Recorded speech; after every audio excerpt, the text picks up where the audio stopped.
నమస్తే, welcome to I dreams. ఆది లెక్క తెలంగాణ కాంగ్రెస్ కు కొత్త అధ్యక్షుడి నియామకం ఖరారవుతున్నట్లు కనిపిస్తోంది. కొత్త ఏడాదిలో టీపీసీసీకి నూతన చీఫ్ రానున్నారట. అయితే ఈసారి రేవంత్ రెడ్డి స్థానంలో ఆ పార్టీ పదవి బీసీలకు కట్టబెడతారా, ఎస్సీలకు ఇస్తారా అన్న దానిపై క్లారిటీ కనపడటం లేదు.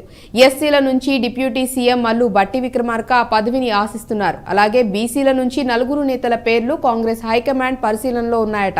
కర్ణాటకలో డిప్యూటీ సీఎం డీకే పీసీసీ అధ్యక్షుడిగా జోడు పదవుల్లో కొనసాగుతున్నారు. అదే తరహాలో తనకు పార్టీ అధ్యక్ష పదవి ఇవ్వాలని భట్టి కోరుతున్నారట. ఇక బీసీలకు ఇచ్చే పనైతే మహేష్ గౌడ్, మధు యాష్కి, పొన్నం, విహెచ్ల పేర్లు పరిశీలనలో ఉన్నాయట.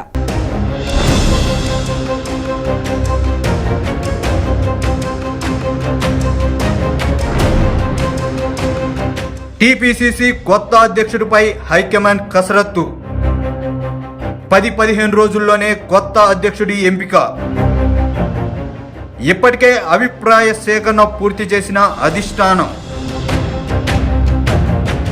తెలంగాణ రాష్ట్ర ప్రదేశ్ కాంగ్రెస్ కమిటీకి కొత్త అధ్యక్షుడి ఎంపికపై దృష్టి సారించిన కాంగ్రెస్ పార్టీ హైకమాండ్ కొత్త ఏడాది తొలినాళ్లలో ఈ ప్రక్రియను పూర్తి చేసేందుకు కసరత్తు చేస్తుందంటున్నారు. మరో 3 నెలల్లో జరగనున్న పార్లమెంట్ ఎన్నికలను దృష్టిలో పెట్టుకుని 10-15 రోజుల్లోనే కొత్త అధ్యక్షుడి ఎంపిక పూర్తి చేయాలని అధిష్టానం భావిస్తుందంట.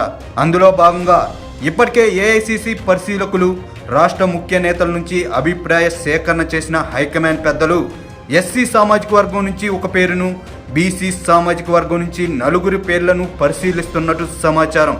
ఏఐసీసీ వర్గాల నుంచి అందుతున్న సమాచారం మేరకు ఎస్సీ సామాజిక వర్గం నుంచి ఉప ముఖ్యమంత్రి భట్టి విక్రమార్క పేరును పరిశీలనలో ఉందని తెలుస్తుంది.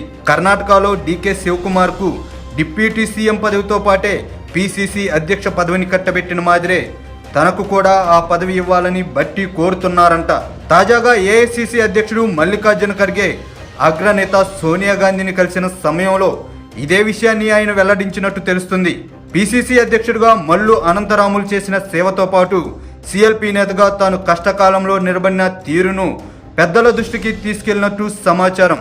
ప్రస్తుతం ముఖ్యమంత్రి రెడ్డి సామాజిక వర్గం, ఉప ముఖ్యమంత్రి ఎస్సీ సామాజిక వర్గం వారు కావడంతో పీసీసీ అధ్యక్షుడి బాధ్యతలు బీసీ సామాజిక వర్గానికి కట్టబెట్టాలనే డిమాండ్ సైతం బలంగా వినిపిస్తుంది. దాన్ని పరిగణలోకి తీసుకుంటున్న హైకమాండ్ బీసీ వర్గానికి చెందిన మంత్రి పొన్నం ప్రభాకర్, మాజీ MP Madhu Yaskhi Goud, PCC working president Mahesh Kumar Goud, మాజీ పీసీసీ అధ్యక్షుడు వి హనుమంతరావు పేర్లను పరిశీలిస్తున్నట్టు తెలుస్తుంది.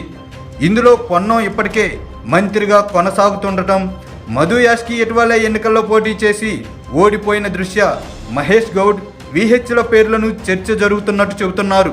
ప్రస్తుతం పీసీసీ అధ్యక్షుడిగా కొనసాగుతున్న ముఖ్యమంత్రి రేవంత్ రెడ్డి సైతం మహేష్ గౌడ్, విహెచ్లలో ఒకరికి మద్దతుగా నిలుస్తున్నారని సమాచారం.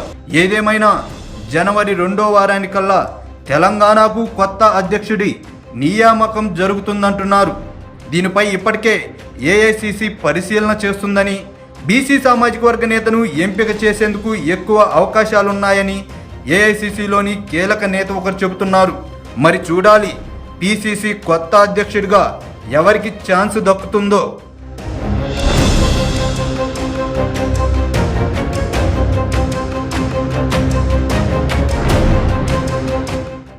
గ్రేటర్ పరిధిలో లేని జిల్లాల్లో అత్యధిక సీట్లు సాధించుకొని కాంగ్రెస్ సొంతంగా ప్రభుత్వాన్ని ఏర్పాటు చేసింది. అయితే గ్రేటర్లో మాత్రం ఖాతా తెరవలేకపోయింది. అందుకే ఇప్పుడు రాజధాని పరిధిలో బలం పెంచుకునే పనిలో పడిందట. గత బీఆర్ఎస్ సర్కార్ ఉపయోగించుకున్న ఆపరేషన్ ఆకర్షణే కాంగ్రెస్ కూడా ప్రయోగిస్తోందంటున్నారు.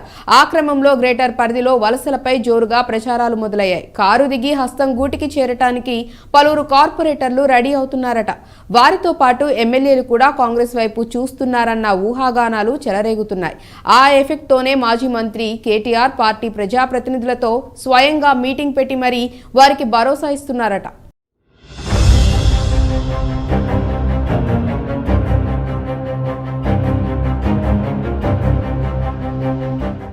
గ్రేటర్ పరిధిలో ఒక్క ఎమ్మెల్యే సీటు కూడా గెలవలేకపోయిన కాంగ్రెస్. గ్రేటర్లో ఆపరేషన్ ఆకర్ష్ పై కాంగ్రెస్ దృష్టి. కాంగ్రెస్తో టచ్లో ఉన్న కొందరు కార్పొరేటర్లు. రాజధాని మినహాయించి మిగిలిన జిల్లాలో అత్యధిక సీట్లు సాధించుకుని కాంగ్రెస్ సోలోగా ప్రభుత్వాన్ని ఏర్పాటు చేసింది.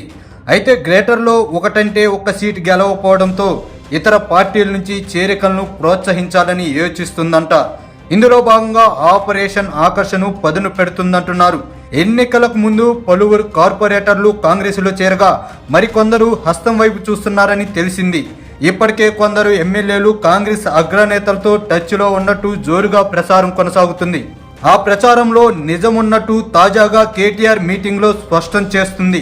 ప్రస్తుతం బీఆర్ఎస్ టఫ్ టైం ఎదుర్కొంటుందని, ఇలాంటి పరిస్థితుల్లో పార్టీలో ఉండే వాళ్లే సొంత మనుషులని, ఇతర పార్టీల వ్యక్తులు మభ్యపెడితే ఆశపడి మోసపోవద్దని, భవిష్యత్ బీఆర్ఎస్దేనని, మీ అందరికీ కార్పొరేటర్లుగా మరోసారి పోటీ చేసే అవకాశం కల్పిస్తామని తాజాగా జరిగిన జీహెచ్ఎంసీ పార్టీ కార్పొరేటర్ల సమావేశంలో కేటీఆర్ హామీ ఇస్తూ మాట్లాడారు. ఇవే కాదు, అధికార పార్టీ ఏం చేయబోతుంది, దానికి సమిష్టిగా ఎలా తిప్పికొట్టాలి అన్న దిశానిర్దేశం చేస్తూ పార్టీ కమిటీల ఏర్పాటు ఉంటుందని స్పష్టం చేశారు.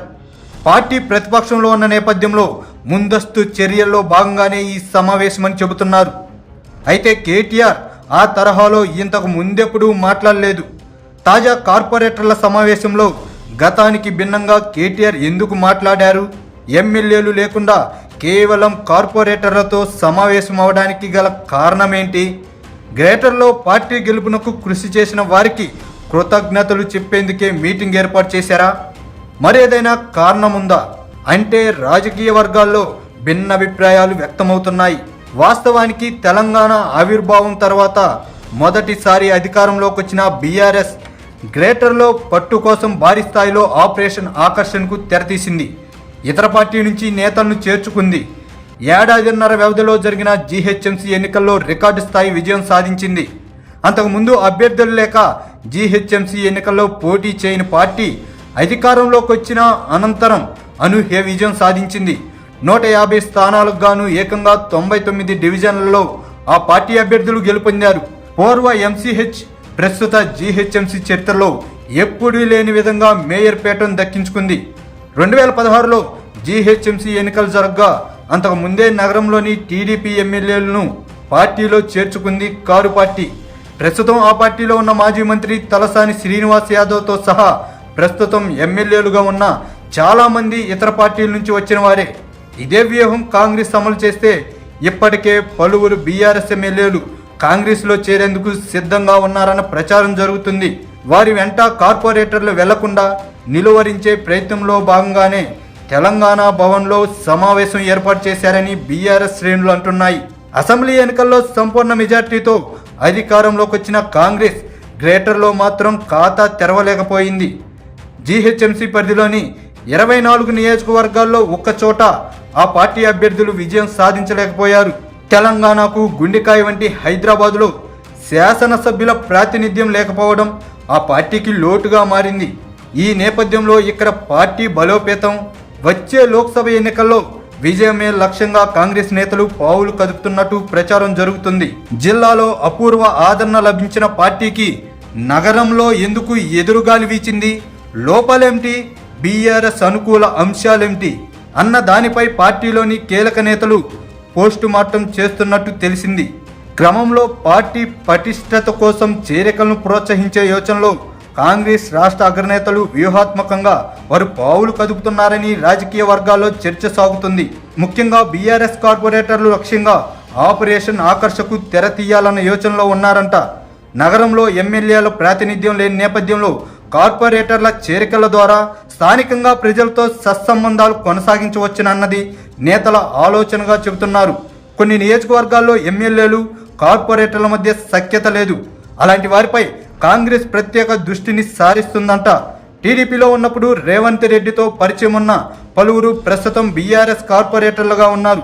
వారు పార్టీలో కొనసాగుతారా లేక హస్తం గూటికి వెళ్తారా అన్నది ఆసక్తిగా మారింది. బీజేపీ నుంచి గెలిచిన కార్పొరేటర్లో కొందరు టీడీపీ నుంచి వచ్చిన వారు ఉన్నారు. వారితోనూ సంప్రదింపులు జరుగుతున్నాయంటున్నారు. వాస్తవంగా జీహెచ్ఎంసీ ఎన్నికలు ఇప్పట్లో లేవు. ఫిబ్రవరి 2021లో ప్రస్తుతం పాలక మండలి కొలువుదీరగా తిరిగి ఎన్నికలకు 2026 వరకు సమయం ఉంది. గత ఎన్నికల్లో కాంగ్రెస్ ఏఎస్ రావు నగర్, ఉప్పల్ డివిజన్లో మాత్రమే గెలిచింది. లింగోజీగూడ కార్పొరేటర్ హఠాత్ మరణంతో ఈ స్థానాన్ని కాంగ్రెస్ కైవసం చేసుకుంది. దీంతో గ్రేటర్ కౌన్సిల్లో ఆ పార్టీ సభ్యుల సంఖ్య 3కు పెరిగింది. బీఆర్ఎస్ కార్పొరేటర్లు 56, బీజేపీ 48, ఎంఐఎం నుంచి 44 మంది విజయం సాధించారు. అనంతర పరిణామాల నేపథ్యంలో పార్టీల బలాబలాలు మారాయి. కొందరు కార్పొరేటర్లు బీఆర్ఎస్ నుంచి కాంగ్రెస్లోకి చేరగా ఒకరు పార్టీ వీడారు. 7 కార్పొరేటర్లు హస్తం గూటికి చేరారు. బీఆర్ఎస్ నుంచి 7 కార్పొరేటర్లు పార్టీ మారిస్తే బీజేపీ నుంచి 6, కాంగ్రెస్ నుంచి 1 ఆ పార్టీలో చేరారు. దీంతో కౌన్సిల్లో బీఆర్ఎస్ బలం యథాతథంగా 56గా ఉంది. కాంగ్రెస్ సభ్యుల సంఖ్య 10కి పెరిగింది. మరికొంతమంది కార్పొరేటర్లను చేర్చుకోవడం ద్వారా నగరంలో పట్టు పెరగడంతో పాటు జీహెచ్ఎంసీ కౌన్సిల్లోనూ బలమైన వాణి వినిపించే అవకాశం ఉందని కాంగ్రెస్ నేతలు భావిస్తున్నారంట. మరి బీఆర్ఎస్ తరహాలో కాంగ్రెస్ ఆపరేషన్ ఆకర్ష్ ఎంతవరకు సక్సెస్ అవుతుందో చూడాలి మరి.